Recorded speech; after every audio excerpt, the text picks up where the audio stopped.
மூத்த பத்திரிகையாளர் வெங்கடேஷ் சார் நம்மளோட இணைஞ்சிருக்காரு. வணக்கம் சார். வணக்கம் சார். லாரன்ஸ் சாருடைய வீடியோ பார்த்தோம். பட் அந்த வீடியோவில் வந்து எனக்கு ஃபுல்லாக கிளாரிட்டி இல்லை. அதில் வந்து பார்த்தீங்கன்னா எந்த கட்சி கூட ட்ராவல் பண்ண போகிறோம் அப்படிங்கிறத வந்து அவர் சொல்லவே இல்லை. ஏன்னா இப்போ ரெண்டு பேசிக்கிட்டு இருக்காங்க. ஆக்சுவலாக வந்து அவர் அண்ணாமலை கட்சிக்கும் போகிறதுக்கு வாய்ப்பு இருக்குது. ஏன்னா ரஜினி சார் வந்து அவர் சப்போர்ட் பண்ணியிருக்காரு அப்படிங்கிற மாதிரி சில பேர் சொல்லிகிட்டு இருக்காங்க. இல்லை டிவிகேக்கு வருவாங்கன்னு சில பேர் சொல்லிக்கிட்டு இருக்காங்க. நிஜமாக எந்த கட்சிக்கு போக போகிறாரு, யாரை எதிர்த்து போட்டியிட போகிறார், ஒருவேளை தொகுதியில் நிற்க போகிறாரா, என்ன நடந்துகிட்டு இருக்கு சார் உள்ள?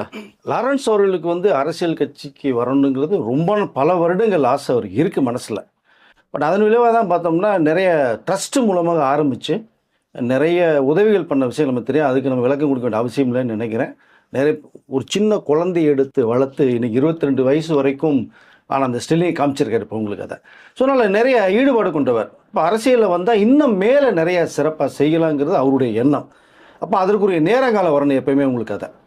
அதுக்காக வெயிட் பண்ணிகிட்டே இருக்கும்போது இடையில அந்த ஜல்லிக்கட்டுலாம் போயிட்டு இருந்த விஷயத்தை நீங்கள் பார்த்துருப்பீங்க. அதில் நிறைய விமர்சனங்கள் வந்து அவருக்கு மிகப்பெரிய ஒரு கட்சி தலைவர் பார்த்தீங்கன்னா கண்ணாபின்னா திட்டினது இருந்தது. இது தவிர பார்த்தா வேறு ஒரு பெரிய ஒரு ஸ்டாரையும் வந்து அந்த கட்சியில் விமர்சனம் பண்ணுறதும் இருந்தது. பட் அதெல்லாம் பொருட்படுத்தலை. அவர் பார்க்குறாரு, சரி இது ஒரு வாய்ப்பு நேரம் வரும்போது நம்ம உள்ளே போகலான்னு நினச்சிட்டு இருக்கும்போது தான் பார்த்தோம்னா டான்ஸ் மாஸ்டரில் தமிழை தவிர தெலுங்கில் ரொம்ப பீக்கில் வர இருக்கார். அப்போ தெலுங்கு படம் பண்ணிட்டு பார்த்தா சிரஞ்சீவி அவர்கள் வந்து அங்கே கட்சி ஆரம்பிச்சுட்டு அங்கே அவர் ரொம்ப பரபரப்பாக போயிட்டுருக்காங்க. தெலுங்கு படம் நிறைய பண்ணுறாரு. சிரஞ்சீவி அவர்களுக்கு படங்களுக்கு டான்ஸ் மாஸ்டர் லாரன்ஸ் அவர்கள் வந்து அங்கே ஒர்க் பண்ணுறாங்க. அப்போ அங்கே கனெக்ட் ஆகுது. இப்போ இவருடைய அரசியல் தாட்ஸு, அரசியலுக்கு வந்தால் மக்களுக்கு நிறைய செய்யலாம், நம்ம பசங்களுக்கு செய்யலாம், ட்ரஸ்ட் மூலம் பண்ணலாம், நம்ம இப்போ சம்பாதிக்கிற காசை ஒன்று பண்ணிகிட்ருக்கோம். கொஞ்சம் அரசியலில் வந்தோம்னா நிறைய அந்த கான்டெக்ட்ஸ் நிறைய கிடைக்கும். அவர்கிட்ட இருக்கிற விஷயங்களை சொல்லி நிறையா பண்ணலாங்கிற ஒரு தாட் இருக்குது. இப்போ அந்த நேரத்தில் பார்த்தீங்க அப்படின்னா சிரஞ்சீவி கட்சிக்குள்ளே போகிறதுக்கான ஒரு சந்தர்ப்பம் வேறு வருது. பட் அவர் அங்கே தான் யோசிக்கிறார். அது தெலுங்கு கட்சி, ஹைதராபாத், ஆந்திரா. அங்கே போய் நம்ம பண்ணி இங்கே தமிழ்நாட்டில் நம்ம வந்து இன்னைக்கு ஃபேமஸ்லாம் கிடச்சி தமிழ் மூலம் தான் நமக்கு மிக பிரபலமானோம். இப்போ தமிழ்நாட்டில் இருக்கிற ஒரு அரசியலுக்குள்ளே போய் நம்ம கட்சிக்குள்ளே போனால் தான் ஒரு இயக்கம் ஆரம்பித்தோ இல்லை ஒரு கட்சி ஆரம்பித்தோ ஒரு கட்சிகளை இணைந்தோ போனோம்னா தான் நம்மளுடைய அந்த மைண்டில் இருக்கிற எண்ணம் வந்து நம்ம பண்ண முடியுன்ட்டு அதை கொஞ்சம் வந்து அவாய்ட் பண்ணுறாங்க. ஆந்திரா அரசியல் வந்து அவாய்ட் பண்ணுறாரு. அந்த நேரத்தில் பார்க்கும்போது தான் அவருடைய எண்ணம் ஓடிக்கிட்டே இருக்குது. சரியான ஒரு டைம் ஒன்று பார்க்குறாரு. பார்த்தா இங்கே திடீர்னு வந்து சூப்பர் ஸ்டார் ரஜினி அவர்கள் வந்து அரசியல் கட்சி ஆரம்பிக்க போகிறாங்க மீண்டும். ஏன்னா ஏற்கனவே ஒரு வாய்ப்பு வந்து மிஸ் ஆச்சு. 2வது முறையாக 2019 ஒரு வாய்ப்பு வருது. இது தகவல் வந்த உடனே லாரன்ஸ் மாஸ்டர் ரஜினி சார் வந்து பார்க்க வந்து அவருடைய வாழ்த்துக்கெல்லாம் சொல்லி ஒரு 1/2 மணி நேரம் தனியாக பேசுகிறாங்க 2 பேரும். சார் அதாவது அவர் சொல்கிறார் எனக்கு அப்பா மாதிரி, அண்ணன் மாதிரி, ஒரு நண்பன் மாதிரி அப்படின்லாம் சொல்கிறாரு. பட் அதை தவிர பார்க்கும்போது ரஜினி சார் அவர் பேசின விஷயங்களில் நீங்கள் கட்சியை ஆரம்பிக்க நல்ல விஷயம் தான் சார், நீங்கள் ஆரம்பிங்கண்ணா, உங்களுடைய இதுக்கு நிறையா நல்லது பண்ணலாம், உங்களுக்கு பெரிய மவுஸ் இருக்குலாம் நிறைய பேசிட்டு வரும்போது தான் அங்கே இவருக்கு ஒரு ஆசை வருது. இப்போ ரஜினி சாரே இதெல்லாம் லாரன்ஸ் வந்து பேசுனதை வச்சுட்டு கட்சி ஆரம்பித்து கட்சியில் வந்து நீங்கள் சேர்ந்துருங்கிற விஷயம் சொல்லப்பட்ட ஒரு தகவல் ஒன்று வருது. அப்போ இவர் ரொம்ப ஹாப்பியாகிட்டு கண்டிப்பாக வந்துடலானே. இப்போ இவருக்கு ஏற்கனவே வரணும்னு ஆசை இருக்குது, நிறைய செய்யணும்னு ஒரு எண்ணம் இருக்குது. அப்போ இன்னொரு கட்சியில் ஆண்ட கட்சி, ஆளுகின்ற கட்சி, பழைய கட்சிக்கில் போனால் ஒரு ஸ்டாம்பு முத்திரை விழுந்துடும். இவர் லாரன்ஸ் இதுதான் அப்படின்ட்டு. ஸோ அதனால் அதுதான் மெயினாக யோசித்தார் அவர். ஆஹா சரி வேணாம், இங்கே போனால் அப்படி வந்து இங்கிட்டு போனால் இங்கே வந்துடும், ரைட்டு போக முடியாது, லெஃப்ட்டு போக முடியாது, நம்ம ஸ்ட்ரைட்டாக போனால் நல்லா இருக்கும் போது தான் ஸ்ட்ரைட்டாக போகும்போது சரி ரஜினி சார் ஆரம்பிக்கிற ஒரு தகவல் போது தான் ஆட்டோமேட்டிக்காக உள்ள என்ட்ரி கிடைக்குது, போகலான்னு நினைக்கிறாங்க. பட் எதுவாக இருந்தாலுமே பார்த்தீங்கன்னா இங்கே அம்மாக்கிட்ட ஒரு சின்ன டிஸ்கஷன் பண்ணுவாங்க எப்போவுமே லாரன்ஸ் மாஸ்டர். ஸோ அப்போ அம்மாக்கிட்ட போய் இந்த விஷயத்த சொல்லும் போது பார்த்தா அவங்களுக்கு வந்து எதுவுமே சொல்லாமல் வராங்க, தூக்கி வாரி போடுது. ஏன்னா நீ பாட்டு போயிட்டான்னு சொல்லிட்டு இருக்கேன், நீ பாட்டு போயிட்டே இருக்கிற, அம்மா இப்படிப்பட்ட ஆள் இல்லையே அப்படிங்கும் போது தான் ஒரு 2-3 நாள் ரூட்டு வரும்போது தான் அரசியல் ஒரு சாக்கடப்பா, தயவுசெய்து வேண்டாம், நீ விட்டு ரஜினிகிட்ட நீ சொல்கிறியா இல்லை நான் சொல்லவான்னு. ஐயோ ஏமா இப்படிலாம் பேசிகிட்டு இருக்கேன், நீ பாட்டு இருமா கொஞ்சம் வெயிட் பண்ணு அப்படின்ட்டு. என்னடா இப்படி சொல்கிறாங்க போது ரஜினி சார் ஆரம்பிக்கலாம் போகலான்ற அந்த ஒரு தாட்ஸு பசங்கிட்ட பேசியாச்சு. நம்மளுடைய பெரிய ட்ரீம் நிறைய ஓடிட்டுருக்கு மனசில். அடுத்த போனோம்னா இதுக்குள்ள வந்தால் தான் சிறப்பு. இப்போ நம்ம பணம் எவ்வளோ வாங்குறாரோ அதில் ஒரு 70-80% ட்ரஸ்ட்டுக்கு பசங்களுக்கே செலவு பண்ணுறாரு. அம்மாட்ட கொஞ்சம் தான் கொடுப்பாரு, வீட்டுக்கு கொஞ்சம் வச்சுக்கிறாரு, அவ்வளோதான். அப்போ என்ன பண்ணலாம் அப்படின்னு பார்த்தோம்னா டக்குன்னு ஒரு கொரோனா ஒரு பீரியட் போது ரஜினி சார் டோட்டல் ஆஃப் ஆகிறாங்க. அவர் அறிக்கை கொடுத்துட்டு இது மாதிரி உடனே சரியில்லை விலகி போகும்போது தான் இவருக்கு என்னடா அது இப்படி ஆகிடுச்சு அப்படிங்கும்போது சரி இப்போ திரும்பி என்ன பண்ணலாம்னு ஒரு சின்ன கேப்பர் திரும்பி இந்த படங்கள். 2வது பார்த்தோம்னா அவர் டைரக்ட் பண்ணி ஹீரோ பண்ணுற படங்கள் சூப்பர் டூப்பர் ஹிட்டாக ஓடுது, காஞ்சனாலாம் சக்கப்போடு போடுது. அப்போது டான்ஸ் மாஸ்டர் தான் கொஞ்சம் விட்றாரு. அப்போ ஹீரோ ஆகிட்டு நம்ம டைரக்டில் போகும்போது கோரியோகிராஃபி பண்ணுறதுல உடன்பாடு இல்லை கொஞ்சம். அப்படியே போகிறாங்க. சரி ஓகே திரும்பி ஒரு சந்தர்ப்பம் வரும் பார்க்கலாம். ஏன்னா அவருக்கு வந்து அரசியல் வந்து கட்சி ஆரம்பிக்கணும் ஒரு ஆசை வேறு இருந்தது. நம்ம நண்பர்கள் மத்தியில் பேசும்போது ஒரு மாஸ்டர் ஒரு இயக்கமாக ஆரம்பித்து அதை அப்படியே கொண்டு வேணும். அவருக்கு ஒரு ஃபேன்ஸ் கிளப் நிறைய இருக்குது, பப்ளிக் ஆடியன்ஸ் இருக்குது அவருக்கு. அப்போ ஒரு மன்றமாக ஒரு மக்கள் இயக்கமாக மாற்றி அந்த இயக்கத்தின் மூலம் அரசியலுக்குள்ளே போகலாம் அப்படிங்கிற ஒரு தாட்ஸ். ஆனால் எங்கேயும் யாருடைய போய் சேரக்கூடாது ஒரு தாட்ஸ் தான் அவருக்கு. புதுசாக வரவங்கிட்ட மட்டும் போனால் தான் ஸோ நமக்கு வந்து மக்கள் மத்தியில் ஒரு வாய்ஸ் இருக்கும். இப்போ அந்த ஒரு வாய்ப்பு போச்சு. ஆல்ரெடி ஆந்திர அரசுக்குள்ளே போயிருந்தாருன்னா அவர் எம்எல்ஏ நின்று அமைச்சராக கூட இருந்திருப்பார். அது வேணான்னு தவிர்த்து தமிழ்நாட்டுக்காக உழைக்கணும், தமிழ் மக்களுக்காக தான் நம்ம பாடுபடணுங்கிற அந்த ஒரு நோக்கத்தில் தான் வந்துட்டார் வேணாம். அப்போ ஒரு வாய்ப்பு ரஜினி சார் மாற்றம் முடிஞ்சது.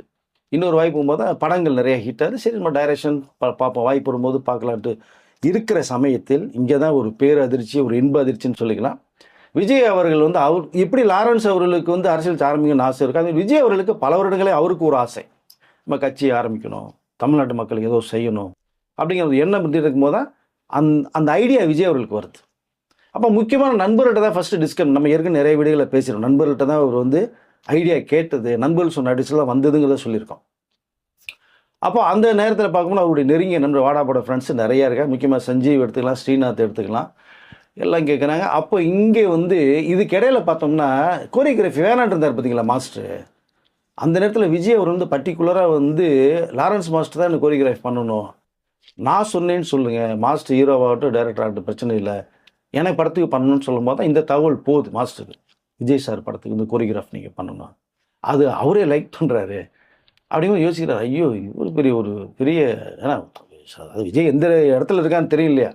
அப்போ உடனே என்ன பண்ணுறாரு, விஜய் அவர்களுக்காகவே கோரியோகிராஃப் பண்ணுறாரு. ஏற்கனவே நல்ல ஒரு நட்பு இருக்குது ரெண்டு பேருக்கும், இதுக்கெல்லாம் இன்னும் ஸ்ட்ராங் வருது. என்னடா டைரக்ட் பண்ணும்போது நமக்கு வந்து பண்ணும்போது விஜய் அவர்களுக்கு அவர் மேலே பெரிய மரியாதை வருது. அப்போ இது ஒரு பக்கம். இப்போ விஜய் அவர்கள் கட்சி ஆரம்பிக்கலாம் அப்படின்னு நினைக்கும் போது தான் லாரன்ஸ் மாஸ்டர் ஸ்பெசிஃபிக்காக கூப்பிட்டு பேசுகிறார். ரொம்ப நேரம் பேசியிருக்கார். மாஸ்டர் இது மாதிரி மாஸ்டர் தான் கூடுவார். மாஸ்டர் இது மாதிரி நான் கட்சி ஆரம்பிக்கலாம்னு முடிவு பண்ணியிருக்கேன் அப்படின்னு இவருக்கு வந்து ஒரு இது, ஆஹா ஏற்கனவே நம்மளுடைய என்ன இருக்குது, ஒன்று மிஸ் ஆச்சு, ஆட்டோமேட்டிக்காக கண்ணா 2 லட்டு திங்க ஆசைன்றது மாதிரி ஆட்டோமேட்டிக்காக விஜய் அவர்கள் சொல்லி பார்க்கலாம் போது அவர் மனசுக்குள்ள அப்படி யோசிச்சுட்டே வந்து விஜய் அவர்கள் கேட்குறேன், உங்கள் ஒப்பீனியன் என்ன அப்படிங்கும்போது நிறைய விஷயங்கள் பேசின விஷயங்கள் பர்சனலாக விஜய் அவர்களுக்கு மக்கள் மத்தியில் என்ன வாய்ஸ் இருக்குது, நீங்கள் ஆரம்பிச்சிங்கன்னா பெரிய அளவில் உங்களுக்கு ரீச் ஆகும், நீ தைரியமாக நீ ஆரம்பின்னு சொல்லப்பட்ட நண்பர்கள் மாஸ்டர் ஒருத்தர். விஜய் அவர்களுக்கு பெரிய ஒரு என்னென்னா ஒரு உந்துதலாக இருந்திருக்கார், நீ ஆரம்பிங்க தைரியமாக பண்ணுங்க அப்படின்னு. அப்போ விஜய் அவர்கள் வந்து இறுதி ஒரு முடிவு எடுக்கிறார் கட்சி ஆரம்பிக்கிறது. இந்த தகவல் வரும்போது தான் இவருடைய என்ன ஓடிட்டுருக்கு இல்லையா, சரி விஜய் அவர்கள் கட்சி ஆரம்பிச்சிட்டாங்கன்னா 1 நிமிஷம் இதுக்கு நம்ம உள்ளே போயிடலாம் இவருடைய மனசுக்குள்ளே எண்ணம். அப்போ இதை வச்சுட்டு தான் திரும்பி ஒரு அட்டம்ப்டாக அம்மாட்ட டிஸ்கஷன் பண்ணுறாங்க. அம்மா ஏற்கனவே விட்டதெல்லாம் விட்டாச்சு, இப்போது விஜய் அவர்கள் வந்து கட்சி ஆரம்பிக்க போகிறாங்க, எனக்கு ரொம்ப நாளாக ஒரு எண்ணம், என்னுடைய நிறைய விஷயங்கள் மனசுக்குள்ளே ஓடுது, அது தனிப்பட்ட முறையில் நான் பண்ணிகிட்டு இருந்தாலும் இன்னும் நிறைய நினைக்கிறேன், அதுக்கு ஒரு வழினா இதுதான் எனக்கு, அதை புரிஞ்சுக்கமான்னு சொல்லி எடுத்து இது பண்ணும்போது திரும்பி ரஜினி சார்ட்ட என்ன சொல்லலாம் அதே தான் அம்மா சொல்கிறாங்க. இவர் தூக்கி வாரி போடுது, ஐயோ என்ன திரும்பி அம்மா இப்படி சொல்கிறாங்க, அப்போ என்ன பண்ணலாம் அப்படின்னு யோசிச்சுட்டு இருக்கும்போது பார்த்தோம்னா விஜய் அவர்கள் எல்லாமே ஆரம்பிங்கன்னு சொல்லிட்டாங்களா, அவர் டக்குன்னு கட்சி 2024 பிப்ரவரி ஆரம்பிச்சிட்டார். ஸோ இப்படி மாஸ்டர் ஒரு ஐடியா கேட்டுட்டு இருக்கும்போது பார்க்கணும்னா இவர் ஒரு மனசில் இப்படி இருந்தாலும் விஜய் அவர்கிட்ட சேர்ந்துருவோம், அம்மா அப்புறமேல நம்ம சொல்லி புரிய வச்சுக்கலாம்னு நினைக்கும் போது 2024 பிப்ரவரியில் விஜய் அவர்கள் கட்சி ஆரம்பிச்சிட்டாங்க. ரொம்ப ஒரு மாதிரி ஷாக்காக இருந்தது இவருக்கு, ரொம்ப சந்தோஷமாக இருந்தது. உடனே விஜய் போய் நேரடியாக போய் வாழ்த்துக்களை சொல்லிவிட்டு, உங்களுடைய அரசியலுக்கு மிகப்பெரிய ஒரு வெற்றி கிடைக்கும் சார், நீங்கள் துணிஞ்சு இறங்குங்கன்ட்டு நிறைய சப்போர்ட் பண்ணியிருக்காரு மாஸ்டர். அப்போ இவருக்கு ஒரு மனசில் என்னென்னா எப்படியாவது விஜய் அவருடைய கட்சியில் நம்ம உள்ளே போய் ஜாயின் பண்ணி இவருடைய எண்ணங்களை பூரா நம்ம வந்து பார்த்துக்கலாம், மக்களுக்கு என்ன செஞ்சுக்கணுமோ செஞ்சுக்கலாம் அப்படிங்கிற விஷயத்தில் வர்றாங்க. பட் இங்கே அம்மாவுடைய ஒரு இது போகலாமா வேணாமா சேரலாமா அப்படிங்கிற குழப்பம். ஏற்கனவே மாஸ்டர் வந்து அரசியல் வருவார வரமாட்டான்னு விஜய் அவர்களுக்கு ஒரு இது எப்படி கூப்பிட்றதுன்னு அவருக்கு ஒரு தாட்டு. டக்குன்னு 2 வருஷம் புஷ்குன்னு ஓடி போகிறது, திரும்பி பார்த்தா ஓடி போகிறது, எலெக்ஷன் வந்துடுது. ஏன்னா விஜய் அவர்கள் மேலே அவங்க அம்மாவுக்கு நல்ல மரியாதை இருக்குது, ரொம்ப அந்த தம்பி ரொம்ப அன்பானவர், அதிகமாக பேச மாட்டாருப்பா, அரசியல் ஒரு செட் ஆகுமாலாம் இவர் கேட்டிருக்காங்க. இதை வந்து மாஸ்டர்டையும் சொல்லியிருக்காரு பையனை விஜய் சார்ட்டையா, சார் அம்மா அப்படி சொல்கிறாங்க அப்படின்னு. அதை ஃபுல்லாக கேட்டுட்டார் விஜய் சார். பேசாமையே நிறைய திட்டங்களை செயல்படுத்திட்டு இருக்காருங்கிறது இப்போ தான் நிறையா இருக்குது சொல்ல வரேன். அப்போ ஆரம்பிச்சிட்டாங்க. திடீர்னு பார்த்து எலெக்ஷன் வருது, மக்கள் கண்ணா பின்னான்னு ஒரு 108 சீட்டை கேள்வி மிகப்பெரிய வெற்றி வருது. இது லாரன்ஸ் மாஸ்டர் பார்த்துட்டு ரொம்ப ரொம்ப ரொம்ப ஹாப்பி ஆகிட்டு அம்மாட்ட சொன்னாங்களா, பத்தியாம்மா அரசியல் நீ சொன்ன ஒரு பக்கம் சாக்கடைன்னு சொன்ன கரெக்டு, இன்னொரு பக்கம் நல்லவங்களுக்கு ஒரு மரியாதை இருக்குது, நல்ல எண்ணங்களோட மக்களுக்கு நல்லது செய்யணும், நாட்டுக்கு பண்ணணும், இருந்தால் கண்டிப்பாக மக்கள் வந்து ஒரு ஆதரவு தருவாங்க. இன்றைக்கி பாருங்கள், விஜய் அவர்களுக்கு என்னுடைய நண்பனுக்கு வந்து மிகப்பெரிய ஆதரவு கொடுத்துட்டாங்க அப்படிங்கிற விஷயத்த சொல்லி எல்லாம் பிளான் பண்ணி முடிக்கிறாங்க. இப்போது இங்கே தான் நான் என்ன சொல்ல வரேன்னா, ஏற்கனவே நம்ம பப்ளிக் வீடியோவில் லாரன்ஸ் மாஸ்டர் திருச்சி கிழக்கில் நிற்பாருங்கிற விஷயத்த நம்ம தான் ஃபஸ்ட்டு சொன்னோம். அதன் விளைவாக தான் வெளியிலலாம் நிறையா போச்சு. நிறைய மீடியாக்களில் செய்தி, சோஷியல் மீடியாவில் வந்து லாரன்ஸ் மாஸ்டர் நிற்கிறாங்கன்னா, அவருக்கே வந்து திருச்சி கிழக்கில் லாரன்ஸ் நிற்கிறாருன்னா தீயா பற்றிட்டு இருந்தது 10 நாளாக. இப்போ அதுக்கு தான் அவர் வந்து 10ஆம் தேதி அன்றைக்கி எனக்கு பென்ஸ் பண்ண முடியுது, 11ஆம் தேதி சொல்கிறேன்னாரு. 11ஆம் தேதி எதிர்பாராத பாரதி ராஜாவோட மறைவுனால இந்த நேரத்தில் சொல்ல வேண்டாம்னு சொல்லி தான் இன்றைக்கி 12ஆம் தேதி சொல்லுன்னு சொல்லி இன்றைக்கி ஒரு விஷயத்தை ஒரு வீடியோ போட்டுப்பார். நீங்கள் எல்லாம் பார்த்துருப்பீங்க. பட் நமக்கு தெரிஞ்ச வரைக்குமே லாரன்ஸ் மாஸ்டருக்கு ரொம்ப நாளாக ஒரு எண்ணம் இருக்குது. எந்த கட்சியிலையும் போகாமல் தனியாக வந்து புதுசாக ஆரம்பிச்சானா உள்ள பேர்லாம் இல்லை, அவரே ஆரம்பிக்கலாம் கூட ரொம்ப நாள் ஐடியா இருந்தது. அதாவது ஏக்கம் ஆரம்பித்து போகலாங்கிற அளவுக்கு நெருங்கி வந்தார் அந்த பீரியடில். இன்றைக்கு ஒரு நண்பன் அழகாக சிஎம் உட்காந்துருக்காரு. பட் இப்போது அவருடைய தாட்ஸ் எங்கே போகலாம் அப்படிங்கிறது அவர் மனசுக்குள்ளே இருக்குது. இப்போ தான் ஒரு சின்ன குழப்பம் உள்ளே வருது. ஒரு பக்கம் அண்ணாமலை உள்ளே வர்றார், இன்னொரு பக்கம் லதா ரஜினிகாந்த் மேடம் வந்து மக்கள் மேடைன்னு சொல்லிட்டு அவங்க ஒரு பக்கம் திடீர்னு ஆரம்பிக்கிறாங்க. லாரன்ஸ் இங்கே தான் தூக்கி வாரி போகுது. ஆஹா, என்னடா நம்ம பாட்டுக்கு சரி, ஏன்னா ஏற்கனவே ரஜினி சார் வரலன்னு சொல்லி டிக்ளேர் பண்ணியாச்சு. உங்கவுங்க யார் யார் உங்களுக்கு விருப்பமோ நீங்கள் அவங்க கட்சியில் இருந்துங்கன்னு ரசிகர்கிட்டையும் சொல்லிட்டார். அப்போ இந்த நேரத்தில் இப்படி ஒன்று போது என்ன பண்ணலாம், அவர் வந்து மிகப்பெரிய ஒரு தர்ம சங்கடம். ஏன்னா ரஜினினால தான் நான் பெரிய லெவலுக்கு வந்தேன்னு அவருடைய தாட்ஸ்.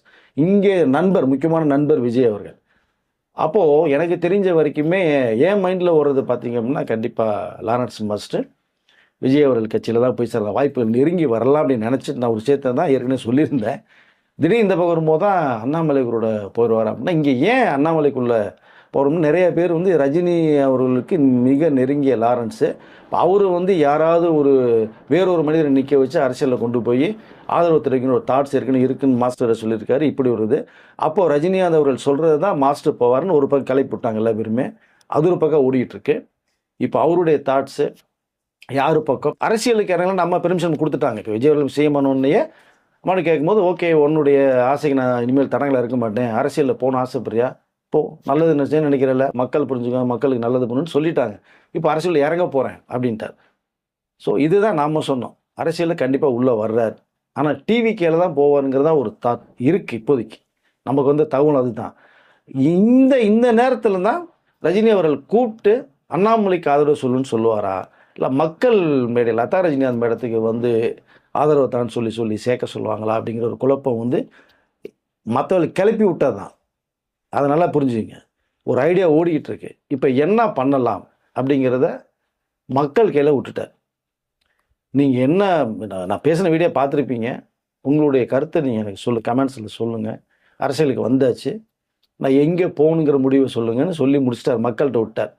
மக்களுடைய தீர்ப்பு என்னவாக இருக்குன்னு நான் சொல்கிறேன்னா, என்னுடைய பாயிண்ட் ஆஃப் வியூலையும் இங்கே ரஜினி சார்ட்ட இன்கேஸ் லாரன்ஸ் போய் கேட்டால் கூட அவர் உங்கள் விருப்பம், நான் வரல இல்லையா, நான் இன்னொருத்தருக்கு போய் ஆதரவு கொடுங்கன்னு நான் சொல்ல மாட்டேன்னா அவர் சொல்லுவார்னா நான் எதிர்பார்க்குறேன். அதுதான் மாஸ்டரும் கண்டிப்பாக அந்த ஒரு தாட் தான் அவருக்கு இருக்கும். மற்றவர் சொல்கிறது அது ரஜினி சார் இப்படி சொல்லுவார் அப்படின்ட்டு. மக்கள் மேடையில் நீங்கள் சேருங்க பண்ணுங்கன்னு வந்து அந்தளவுக்கு வந்து ஒருத்தரை பிடிச்சி இழுக்கிறது வாய்ப்பு இருக்காது. அப்போது எனக்கு தெரிந்த வரைக்குமே லாரன்ஸ் மாஸ்டர் ஒரு நல்ல ஒரு நட்பு இருக்குது விஜய் அவரோட. இன்றைக்கி சிறப்பான ஒரு 33-34 நாள் ஆச்சு சிறப்பான ஆட்சி பண்ணிகிட்ருக்காங்க. இப்போ அவரோட சேர்ந்து 5 தொகுதி இடைத்தேர்தல் வருது. எந்த தொகுதி கிடைக்குன்னு தெரியாது. ஒருவேளை இது திருச்சி கிளை கிடைச்சாலும் ஆச்சரியப்படுறதுக்கு இல்லை, வேறு தொகுதி கிடைச்சாலும் ஆச்சரியப்படுறதுக்கு இல்லை. நின்னால் டிவிகே சார்பாக மிகப்பெரிய ஒரு வெற்றியை வந்து லாரன்ஸ் மாஸ்டர் வாங்குவார், சந்தேகமே இல்லை. ஏன்னா ஸ்ரீநாத் அவர்கள் நிறைய நண்பர்கள் உள்ள கூட்ட வர விஷயத்தை நிறைய பேர் சொல்கிறாங்க. விஜய் நண்பர்கள் எங்க ஒரு நட்பு உயிருக்கு உயிராக இருக்கும்போது அவர்களுக்கு நம்ம ஒரு இடத்துக்கு வரும்போது உதவி பண்ணுறதான பெருசு. அப்போ தான் அவர் நண்பர் வந்து இந்த ஸ்ரீநாத்துக்கு உதவி பண்ணி இன்றைக்கி பார்த்தீங்கன்னா தூத்துக்குடியில் எம்எல்ஏ நின்று இன்றைக்கி அமைச்சர் ஆகிட்டார். நான் இன்னொரு பக்கமும் சொல்கிறேன், சஞ்சீவ் அவர்களுக்கு வாய்ப்பு போனாலும் ஆச்சரியப்படுறதுக்கு இல்லை, கண்டிப்பாக அவருக்கு ஒரு வாய்ப்பும் இருக்குது. அப்போ இங்கே நட்பை தவிர்த்து ஒரு சோசியலாக வந்து ஒரு அக்கறையில் ஒரு மனிதன் ஒன்று தேவை. அப்போ லாரன்ஸுக்கு எல்லாமே இருக்குது. அவர் டிவிகேல தான் சேருவாருங்கிறது தான் என்னுடைய கணிப்பு. அங்கே தான் சேருவார் கண்டிப்பாக. விஜய் 5 தேர்தலில் ஒரு இதில் வந்து கண்டிப்பாக ஒரு சீட்டு கொடுப்பாரு, கொடுத்தாலும் மிகப்பெரிய வெற்றியை பெறுவார் அப்படி சொல்லிக்கல. பட் அவர் சொன்னது மாதிரியே அவருடைய வீடியோ பார்த்த ரசிகர்கள் மக்கள் பார்த்துருப்பாங்க. உங்களுடைய கருத்துக்களை நீங்கள் சொல்லுங்கள். ஆனால் எனக்கு தெரிஞ்ச வரைக்கும் அவருடைய பதிவை வந்து டிவிகேக்கு போங்க. ஏன்னா இன்றைக்கி வந்து இருக்கிற அவருடைய பாயிண்ட் ஆஃப் வியூவில் தனியாக போகணும்னு நினச்சாரு. இன்றைக்கி இருக்கிறது வந்து கரெக்டாக ஒரு அலைன்மெண்ட்டில் போயிட்டுருக்கிறது டிவிகே தான். அதுக்குள்ளே தான் போகிறது தான் நான் சொல்லக்கூடிய விரும்புகிறேன். மக்களுடைய கருத்தில் பண்ணுங்கள். ஆனால் இதுக்கிடையில் என்ன ஒரு சின்ன சின்ன பிரச்சனை வருதுன்னா, அந்த ஜல்லிக்கட்டில் போயிட்டு வந்ததுக்கப்புறம் ஒரு விஷயம் சொன்ன பார்த்தீங்களா, அவர் ஏன் இன்னும் அரசியலுக்குள்ளே இறங்கி நிறைய வேலை செய்யணும்னு சொல்லும் பார்த்தா, சீமான் அவர்கள் நிறைய லாரன்ஸ் மாஸ்டர் விமர்சனம் பண்ணதை நீ கண்டிருப்பீங்க. அவர் ரொம்ப வெறுத்துட்டாரா அது, என்னடா இது இப்படி பேசுகிறாரு. அந்த நேரத்தில் தான் சூப்பர் ஸ்டார் ரஜினி அவர்களை பற்றியும் சீமான் பேச நிறைய விஷயங்கள் இருக்குது. அப்போ இதை வந்து பர்டிகுலராக போய் ரஜினி சார்கிட்ட சொல்லும் போது தான் அவர் வந்து அரசியலுக்கு வந்தால் எல்லாம் 4 பேர் பேச தான் செய்வாங்க லாரன்ஸ் மாஸ்டர், நீங்கள் அதெல்லாம் கண்டிக்கவே காது கொடுத்தே கேட்காதீங்க, இந்த கேள்வி விட்டு போயிட்டே இருங்க நீங்கள் அப்படின்னு சொல்கிறது தான். இவர் இப்போ மாஸ்டர் அதான் கேள்வி எடுத்துருவார். விமர்சனங்கள் பாதி வேறு பக்கம் டிவிக்கில் விஜயோட சேர்ந்தா கூட விமர்சனம் தாறுமாறாக வரும் அவருக்கு கண்டிப்பாக. இப்போ எழுதி வச்சுங்க, அதான் கேர் பண்ணாமல் ஒரு பாட்டு ட்ராவல் பண்ணி நம்மளுடைய இலக்கு என்ன அதை நோக்கி தான் போகணும். உங்கள் விருப்பம் யார்கிட்ட சேருங்கிறது. பட் எனக்கு பொறுத்தவரை நல்ல நட்பு இருக்குது, நண்பனுக்கு மரியாதை தரக்கூடிய ஒரு விஜய் அவர்கள் லாரன்ஸ் மாஸ்டருக்கு மிகப்பெரிய வாய்ப்பு இருக்குது. சீமானை தூக்கி ஓரமாக வச்சுட்டார் மாஸ்டர். இப்போ பொதுமக்களே பார்த்தீங்கன்னா மக்களே தூக்கி இப்போ 4ஆயிரத்தில் தூக்கி உட்கார வச்சுட்டாங்க அவரை. ஓகே, 15 வருட போராட்டங்கிறாரு, இன்னும் போராடிக்கிட்டு தான் அவருக்கு வழி கிடையாது. இப்போது எனக்கு தெரிந்த வரைக்குமே மாஸ்டர் இன்றைக்கி ஒரு விஷயத்தை சொல்லிட்டாரு, விரைவில் அந்த இடைத்தேர்தல் எப்போ அனௌன்ஸ்மெண்ட் கொடுக்க போகிறாங்க, 6 மாதத்துக்குள்ளே வரும், 3 மாதத்துக்குள்ள அது வாய்ப்புகள் நிறையா இருக்குது. இப்போ 1 மாதம் மேலே கிராஸ் ஆகிடுச்சு, அடுத்த மாதம் வந்தாலும் ஆச்சரியப்படல. சட்டசபை பேரண்டது இது கூடுது, அது முடிந்த பிறகு அனௌன்ஸ்மெண்ட் வரப்போகுது, உங்களுக்கு தெரிய போகுது. தெரிந்தால் கண்டிப்பாக டிவிக்கு உள்ளே போகிறாரு, போனார்னா ஒரு எம்எல்ஏ வெளில வருவார், சட்டசபைக்குள்ளே போவார். இவருடைய தாட்ஸ் நம்ம எப்போவுமே அரசியலுக்கு வந்து நிறைய விஷயங்கள் பண்ணு நினச்சாரு பார்த்தீங்களா. அந்த கான்ட்ராக்ட் மூலமாக அவர் ட்ரஸ்ட் மூலமாக நிறையா வளர்க்குற, அதாவது அனாதை பசங்கள்னு சொல்ல முடியாது, அவருடைய பிள்ளைகள் தான் நான் சொல்லிக்கிறது. லாரன்ஸோட பிள்ளைகள் தான் அத்தனை 60 பேர் மேற்பட்டு இருக்காங்க. அவர்களுக்கு மிக மிக சிறப்பான ஒரு வரும். எந்த தொகுதியில் நின்னாலுமே பார்த்தீங்க அப்படின்னா அந்த தொகுதி மக்களுக்கும் அவர்களுக்கும் இவர் ட்ரஸ்ட் மூலமாக இன்னும் நிறைய விஷயங்கள் மக்களை பண்ணுற வாய்ப்புகள் நிறையா இருக்குன்னு நான் சொல்லிக்கல விரும்புகிறேன். நான் இதை பார்க்கலாம், இவ்வளோ வந்தாச்சு இல்லையா, பொறுத்திருந்து பார்ப்பேன் என்னங்கிறது. சீமான் அவர்களை எதிர்த்து போட்டியிடுவாரா அப்படிங்கிற மாதிரி கேள்விகள்லாம் இருக்குதே சார். அதுக்கு வாய்ப்புகள் இருக்குது. ஏன்னான்னு கேட்டிங்கன்னா சீமான் அவர்கள் வந்து காரைக்குடியில் நின்று வந்து அவருக்கு டெபாசிட் பண்ண ஒரு விஷயம் இருக்குது. பட் அதை எப்படியாவது மீண்டும் இந்த இடைத்தேர்தலில் நின்று ஜெயிச்சணுங்கிற வெறித்தனம் அவருக்கு நிறையா இருக்குது. தவறில்லை, ஒரு பாயிண்ட் போராடுறாரு. சீமான் இடைத்தேர்தல் நிற்கிற மாதிரி தொகுதிக்கு வந்தால் அந்த தொகுதியில் டிவிகே சார்பாக லாரன்ஸ் நிற்க வச்சாலும் லாரன்ஸ் அவர்கள் மிகப்பெரிய ஒரு வெற்றியை பெறுவாருங்கிறத நான் சொல்லிக்கல விரும்புகிறேன். அது ரொம்ப டஃப்பாக இருந்தால் இல்லை, அசால்ட்டாக அந்த வெற்றியை தள்ளிட்டு போயிடுவார் மாஸ்டர். மாஸ்டருக்கு மிகப்பெரிய ஒரு வாய்ஸ் இருக்குது. அவர் போய் நின்று பார்த்தாலே நீங்கள் அவர் பேசினாலே போதும் உங்களுக்கு. ஏன்னா பேசுனவர்களுக்கு தான் தெரியும் மாஸ்டரை பற்றி, எனக்கு தெரியும். யார் எதிர்த்துனாலுமே டிவிக்கினுடைய வெற்றி யாரும் வந்து தடுக்க முடியாது அப்படிங்கிற தெளிவாக சொல்லிக்கிறேன். ஏன்னா இப்போ பார்த்தீங்கன்னா விஜய் அவர்களுடைய ஆட்சியில், முதலமைச்சர்களுடைய ஆட்சியில் 34 நாட்களாக சிறப்பாக நடந்துக்கிட்டு இருக்கு. ஊழலில் முக்கால்வாசி 50-60% ஒழிச்சிட்டார். ஒரு 40% இடைத்தேர்தலுக்கு முன்னாடியே ஒழிச்சிடுவார் உங்களுக்கு. டாஸ்மாகில் நடந்த ஊழல்லாம் பெரிய விஷயமா முடிச்சிட்டார். இப்போ இன்னொரு ஊழல் நடக்கிறதையும் குறைக்கிறதா ஒரு தகவல் வந்துட்டுருக்கு. இப்போ சென்ட்ரல் கவர்மெண்ட்லேருந்து ஒரு விஷயம் வந்திருக்கு.